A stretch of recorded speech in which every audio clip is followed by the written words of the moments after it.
السلام علیکم ورحمت الله وبرکاته. قدرمنو ملګرو، ټیچ ټیکنیکس چینل ته په خیر راغلاست. سمې الله عبید یم. نن غواړم چې تاسو ته مایکروسافټ وینډوز 10 پروګرام د انسټال اړوند معلومات درکړم. انشاءالله په دې ویډیو کې به موږ او تاسو مایکروسافټ وینډوز 10 پروګرام انسټالوو او عملاً به زده کوو. دا د ځینو ملګرو غوښتنه وه چې موږ دوی لپاره دا ویډیو جوړه کړو. نو تاسو هم که کومه غوښتنه لرئ یا د موبایل یا کمپیوټر په اړه کومه پوښتنه لرئ، نو موږ سره په کمنټ کې ولیکئ. انشاءالله موږ به کوشش وکړو چې پر وخت ستاسو پوښتنې ته جواب درکړو.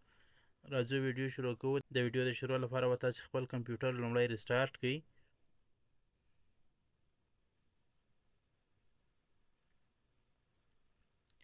کله چې مو کمپیوټر ریسټارټ کړئ، نو اوس به تاسو د F12 بټن ووهئ. F12 بټن د ډیل کمپیوټرانو لپاره، همداسې د HP کمپیوټرانو لپاره دی، ځینو نورو کمپیوټرانو لپاره هم. ولې کمپیوټران خپل خصوصي بټن لري، تاسو به کوشش وکړئ هغه بټن یې پیدا کړئ.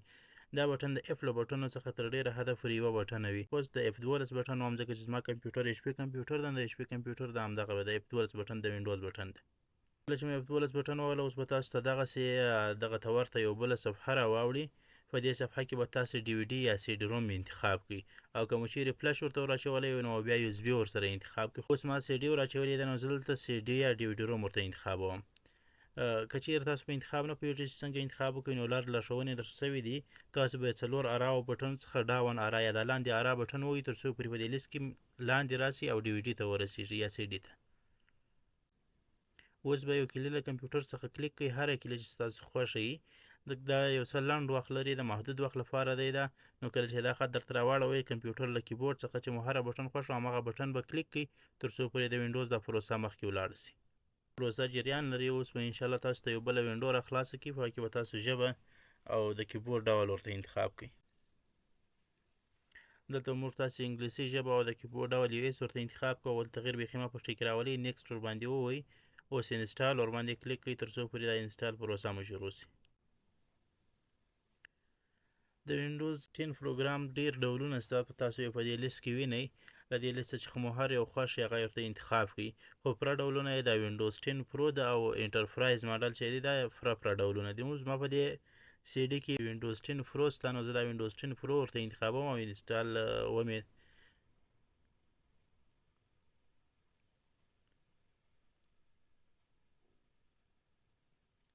دلته معلومات درته ذکر کړي دي. لاندې ټیک مارک به ولګوئ او نیکسټ به ورباندې کلیک کړئ. راځو لاندې ټیک مارک لګوو او نیکسټ ورباندې کلیک کوو. اوس تاسو کولی شئ کاسټم انسټال ورته انتخاب کړئ. دلته زما په کمپیوټر کې یوازې یو ډرایو دی. تاسو کمپیوټر کې ممکن ډېر ډرایوونه وي، نو تاسو به خپل C ډرایو پیدا کړئ. C ډرایو به تاسو له مخکې پیژندلی، د C ډرایو اندازه مو پیژندلی څو GB دی، تاسو به هغه پیدا کړئ. زه نوی ډرایو جوړوم. اوس ما کمپیوټر کې ډرایو نشته، نو نوی ډرایو جوړوم. اوس پرې اوکې کړئ، تر څو پورې ډرایو راته جوړ شي. چې مو اوکې ورباندې کلیک کړم، تاسو ته به ډرایوونه جوړ شي. یو ډرایو د وینډوز لپاره دا 90 GB، او دا 4 دا د سیستم د معلومات ذخیرول کولو لپاره. تاسو به دا فارمټ کړئ، تر څو پورې که کوم وایرس اوسئ پکښې کې چې هغه هم له منځه ولاړ شي. کله چې فارمټ شو، نو اوس به راسئ نیکسټ ورباندې کلیک کړئ. د لومړنۍ پروسس سره ډېر ژر مخکې ځي، ولې دوهمه پروسس تاسو څخه وخت اخلي، نو تاسو به ورته انتظار شئ تر څو پورې هغه 100 ته ورسېږي. او د دغه نورې درېیمه، څلورمه او پنځمه پروسه دا هم نسبتاً یو څه وخت ورسره اخلي. تاسو به تر هغه وخته پورې ورته انتظار شئ.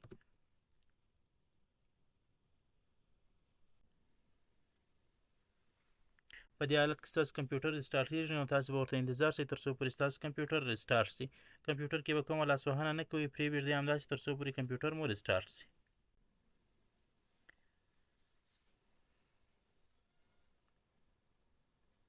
اوس به ژبه ورته انتخاب کړئ. کومه ژبه چې مو خوښه وي هغه به ورته انتخاب کړئ. نو زه راځم دغه انګلیسي ژبه ورته انتخابوم. اوس د کیبورډ ډول دی، کوم ډول د کیبورډ چې مو خوښ شي، نو همدغه US کیبورډ یې صحیح دی، همدغه به ورته انتخاب کړو او یس به ورباندې کلیک کړو.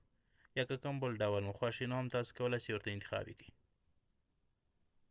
که بل کیبورډ غواړئ، نو هم زه اډ لیاوټ ورباندې کلیک کوم، تر څو پورې پښتو ژبې کیبورډ هم ورته اضافه کړم. تاسو هم کولی شئ د هرې ژبې کیبورډ چې مو خوښ شي، نو همغه کیبورډ ورته اضافه کړئ.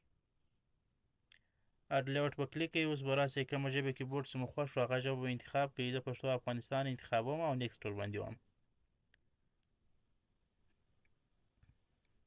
که غواړئ چې د انټرنیټ سره وصل کړئ، نو هم تاسو یې وصلولی شئ، خو ولې دا یو څه مصرف ورباندې راوړي، شیان اپډیټېږي، نو موږ یې نه وصلوو. آی ډونټ هاف انټرنیټ ورته کلیک کوو.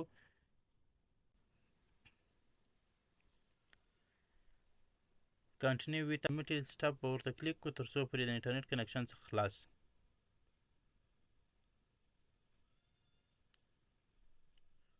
اوس به تاسو د خپل کمپیوټر نوم ورکړئ، هر نوم چې ورکوئ هغه نوم ورته ورکولی سي، او دلته به تاسو خپل کمپیوټر ته پاسورډ ورکړئ، کوم پاسورډ چې مو خوښ شي. که مو نه ورکوئ نیکسټ ورباندې کلیک کړئ.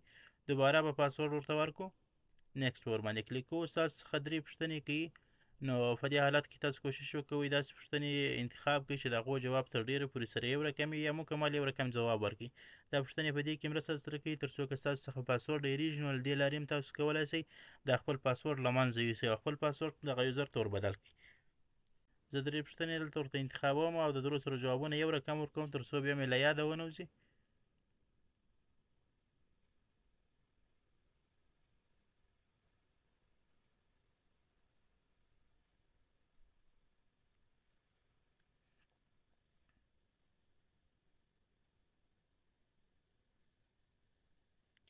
دا ټیک مارکونه به تاسو ټول ورباندې بند کړئ تر څو پرې کمپیوټر ستاسو معلومات لاسرسی پیدا نه کړي. که چیرې دا فعاله وي نو دغو برخو ته مو کمپیوټر لاسرسی لري، نو دا به ټوله بند کړو او اکسپټ به کلیک کړو.